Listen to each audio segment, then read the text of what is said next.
Welcome back to New Rockstars. I'm Erik Voss, and Rick and Morty Season 5 is coming way sooner than we thought. Maybe even by the end of 2020? With a new Season 5 episode Cold Open revealed by Dan Harmon over this past Comic-Con weekend. I'm gonna break down all the Easter eggs that you might have missed from the Cinematic because there were a ton of them on each of those shards. And then I'm gonna go into all the key takeaways from the panel. Spoiler warning in case I accidentally predict anything too well and ruin your life. All right, let's start with the clip.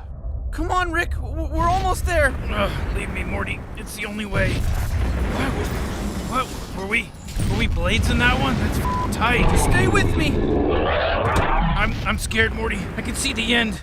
Oh God, there's nothing. I know I always said that, but oh God, there's really nothing. Okay, real quick here. Morty and Rick are fleeing a battle with some interdimensional Lovecraftian beast, similar to the Obelisk from Guardians Volume 2, I guess. It's feasting on all these blue crystals depicting alternate realities. Actually, at first I was thinking these could be the Forbojulon death crystals from the Season 4 premiere, ones that showed all the possible fates. But in most of these here, they don't really look like they're dying. The one Rick notices shows he and Morty in a Wesley Snipes Blade reality, with Morty bearing Blade's appearance and killing vampires in a dance club. But right away at the top, you can see Rick as a pope or a bishop. He's sticking a finger in Morty's mouth. Gross. Another one shows Rick and Morty as birds fighting over a worm. There's one where their heads are conjoined, another where they have blockheads, and one Morty and Rick hug each other in terror. And that one collides with one of Morty cradling baby Rick with a burpee towel over his shoulder. This could be a callback to Season 3, Episode 7, The Return of the Citadel. Mr.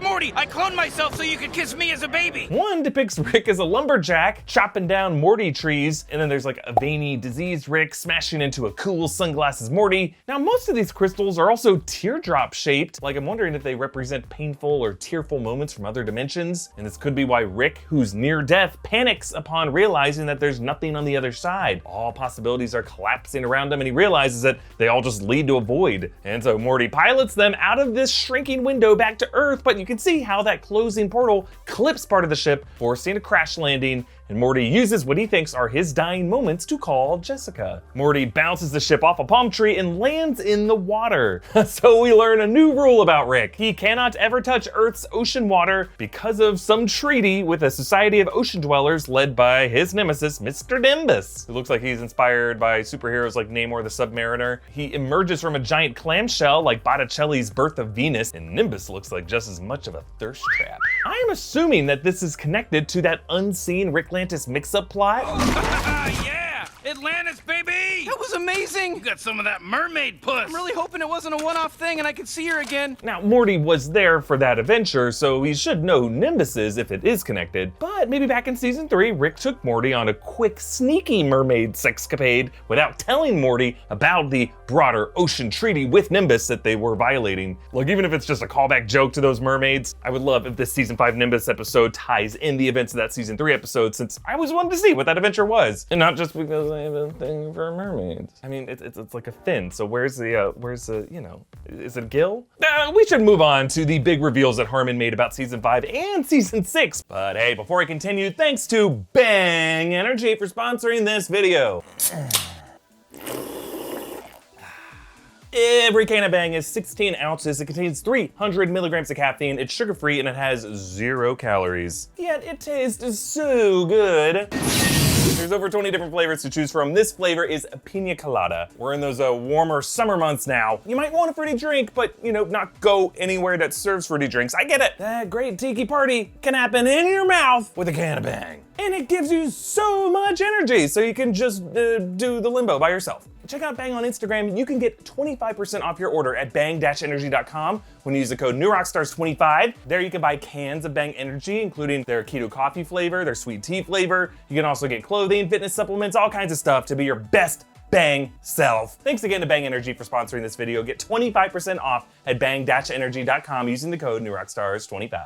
Okay, on to the big reveals from the panel. Harmon confirmed that the writers working remotely under quarantine has actually made seasons 5 and 6 some of the most productive for the series. That they're ahead of schedule for once, and they're finessing the finale of season 5 currently with writers working on their drafts for season 6 episodes. This is a huge deal, folks, because it means that we might see Rick and Morty season 5 episodes by the end of this year, if not early 2021, which, given the gap between seasons 3 and 4, is way sooner than I think any of us expected. Harmon confirmed that the the Clone Beth mystery would not be explored deeper in season 5, but that there would be, quote, Clone Beth fireworks in season 6. And he confirmed that the writers never intended it to be determinable one way or the other which Beth was Rick's original Beth and which was the clone, and that Rick just wiped his memory so that he would never know. That Rick also, upon finding out that he also made himself forget that he doesn't know, and when he found out he doesn't know, he said, "I'm a terrible father," which is a metaphor for us saying we're bad writers.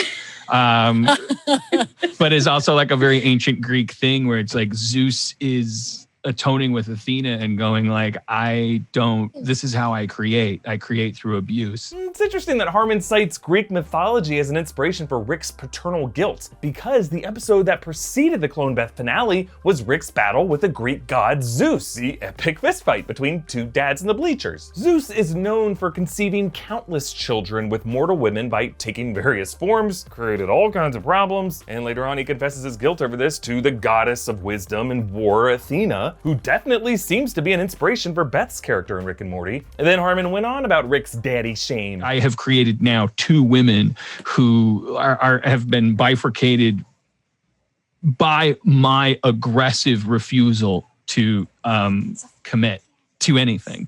And if that's not where the buck stops, and if I don't now accept this, then what happens? Is there an infinite Beth, storyline that happens? Harmon, stop. Yes, there is. You've heard it here first. Infinite Beth. Well, it could just be a bit by Harmon. Or we could have just seen him in real time conceive a season 6 plotline about infinite clone Beths representing a spectrum of Rick's toxic qualities. It was also interesting to see in this animatic clip Morty take his final phone call, because during the panel, Harmon mentioned his one great regret from season 4 was that he never better fleshed out Jerry's near death and his final phone call when he was floating up into the sky in that Rattlestar Galactica episode. Hi, honey. Look, Morty told me that you didn't think I could hang lights without killing myself. Look, I want to be a strong man for you, but the truth is, I'm coming home with the best lights ever. At a certain point in that story, again, just to pinch it off and resolve it, Jerry behaves very Bruckheimer-y. Internal logic starts to rattle. He's grabbing an airplane with a couple more months. I could have made that episode great. There was actually a similar moment with Rick in the season 2 premiere. I'm okay with this. Be good, Morty. Be better than me.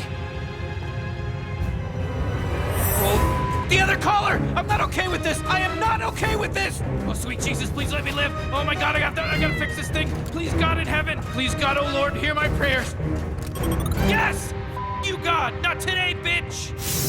And now, Harmon and the writers appear to be redeeming these past near-death moments, shortchanged with laughs, by having Morty explore his real last moment alive relationship with Jessica. Harmon revealed in the panel that the Vindicators would not be coming back in season 5, but might take another form in season 6. Is another Vindicators story possible?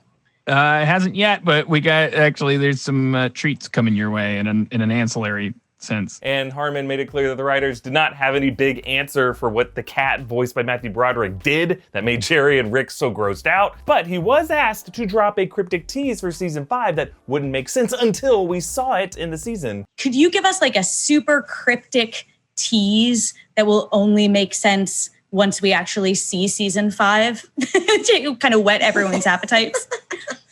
Jerry, yes, I will not do that. And there's no character on Earth that could ever make me do it.